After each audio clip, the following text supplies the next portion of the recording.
Hey there. This is pretty crazy, right? This is the new focus mapping feature in the Sony A7IV, and it's super cool. And I want to talk about this today, how it might be useful for you, and why I'm so excited about this new tech that you're seeing right here.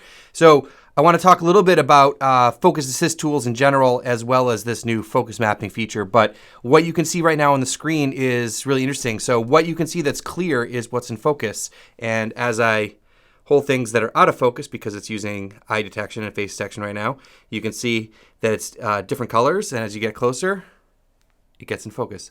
So it's pretty cool. Let me turn this off so I can talk to you. This is a little distracting. All right, so I got that turned off, and before we get into focus mapping, I want to talk a little bit about focus assist tools in general and what they're used for. The first of which is focus peaking, and most people are familiar with focus peaking because they've probably used it or they've seen it, and it's pretty much in every external monitor that you might be using for your camera, and it's really been used by videographers and cinematographers for a while now to make sure you're determining critical focus, right? You're getting accurate focus, and a lot of the time it's because you're using manual lenses that don't have autofocus, and it's a great way to make sure you're getting focus correctly. Now, until recently, photographers haven't really used it because when you're using a DSLR, you don't have that live view. And so you're basically, you were looking through the lens with the mirror and not looking at the digital image. So now that people are using mirrorless cameras, the focus assist tools like focus peaking are now in a lot of mirrorless cameras, and photographers are starting to use them. So it can do a couple things. It can obviously show you what's in focus, and the way it does that is by looking for the highest contrast areas in the image, and it will show up on your screen as being what's in focus. It also will show you the depth of field, because if you have a deeper depth of the field, you'll have more things in focus, and you can see that on the screen. So I want to do a couple demonstrations for you quickly with the focus peaking and then focus mapping. All right, we'll start with focus peaking, and I want to show you how that works. And the way that you turn it on is you go into the menu system, and under autofocus, manual focus, you look under peaking display, and when you go over there, you want to go to peaking display and turn that on to turn the peaking on.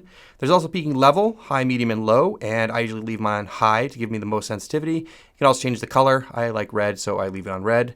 The other way to do this is I have this set up in my function menu, so I just can turn peaking on and off very quickly there too. And so I can't actually record peaking through the external recorder, so I'm going to just have to show you the back of the screen how this works. All right, so this is how it looks on the back of the screen, and you can see the duck has got red on it, and I rack focus between the duck and the chair, and you can see the focus going back and forth between them. And you can also, I can see here the depth of field, so if I close down the aperture to make a deeper depth of field, you can see both the chair and the duck are in focus at the same time.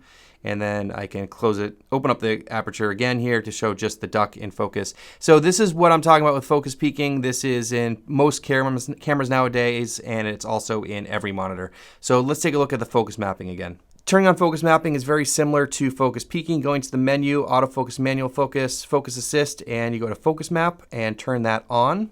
There's no settings in there at all about focus mapping, so pretty straightforward. You can see it turned on here. You can also set this as a button in your function menu, which I like to do, so I can turn it on and off easily. And you can see here, as I said in the intro, when it's clear, you're in focus. You can see me racking focus here between the duck and the chair. And works very similar to focus peaking, except it just looks different. And you can also, make a wider depth of field here by stopping down the aperture, and you can see the duck and the chair will kind of come in focus together. So again, very similar in terms of how it works, but it looks very different on the screen. There's a little rundown of the focus assist tools on the Sony A7IV, and more specifically about the new one, which is focus mapping. I think it's really neat, and I think I have to play around with it a little bit more to see how it'll fit in my workflow. Well, where is this stuff useful? Where is focus peaking or focus mapping helpful? I think it's really helpful when it comes to using manual focus lenses, or when you're shooting in manual focus on an autofocus lens. Now, I use autofocus almost all the time, especially if I'm talking to the camera like this. I'm using eye detect autofocus, or filming other people like an interview and things like that. But one time I do use manual focus is when I'm shooting B-roll, and I often use focus peaking because it helps me get focus.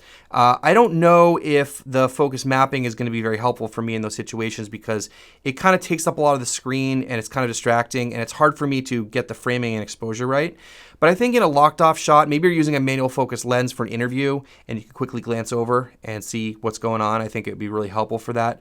And it's also just very clear on the screen. Sometimes when it's really bright outside or you're having trouble seeing the screen, it can be hard with focus peaking because it's just a little bit of red or a little bit of white that you're trying to look out there. Now at this moment, I couldn't figure out how to get focus mapping on photography. So I think it would be a really cool feature for photography. Right now, I couldn't find it in the A7IV, so maybe that'll be coming up soon. Will this be coming into future cameras? I have no idea. I don't see why not. It seems like completely software, and so I would be cool to see that come into the A7S III or FX3. I think it'd be another cool feature to have, and I'm going to play around with it more and see where it fits in my workflow and see how I like it. But I think it's really cool to see Sony coming out with new tech like this to just help us make our jobs easier. Well, hopefully you found this useful, and if you did, consider hitting subscribe. It would be greatly appreciated. Thanks so much for watching, and we'll see you in the next one.